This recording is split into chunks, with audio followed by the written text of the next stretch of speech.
l'appelle la grève du siècle. La grève de l'hiver 60-61 est dans toutes les mémoires. Mais ce qu'on oublie parfois, c'est que ce mouvement a aussi marqué le début d'un changement politique dans notre pays. Le ras-le-bol de la Wallonie s'affiche à la une de tous les journaux en ce mois de janvier 61.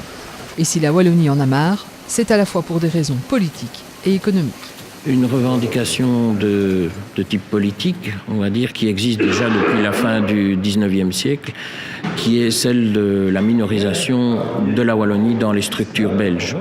Et une autre revendication qui est plus d'ordre économique, qui commence à partir des années 1930, qui est celle en fait du redéploiement industriel de la Wallonie et du rôle que peut y jouer l'État central. La rencontre de ces deux revendications va aboutir à la grande grève de l'hiver 60-61, en opposition à la loi unique déposée par Gaston Esquens. 5 semaines de grève vont paralyser le pays, principalement la Wallonie.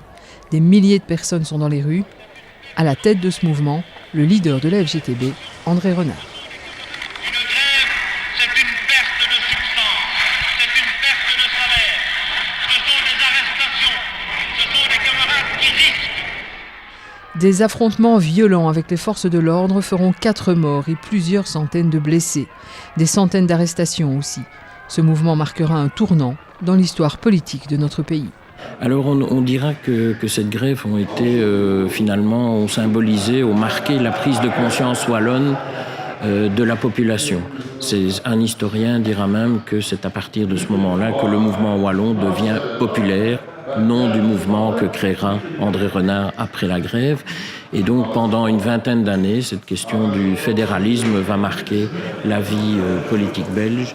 Cette prise de conscience wallonne va en effet lancer une période de réflexion politique et de réforme de structure. Une mutation politique qui aboutira 20 ans plus tard à la naissance du système fédéral que nous connaissons aujourd'hui. Il est possible que sans cette grève qui a quand même duré presque 5 semaines, il est possible que, en effet, le mouvement vers le fédéralisme ait été beaucoup plus lent qu'il ne l'a été.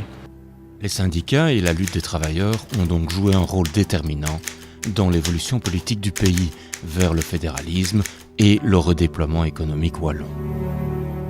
Ne l'oublions pas.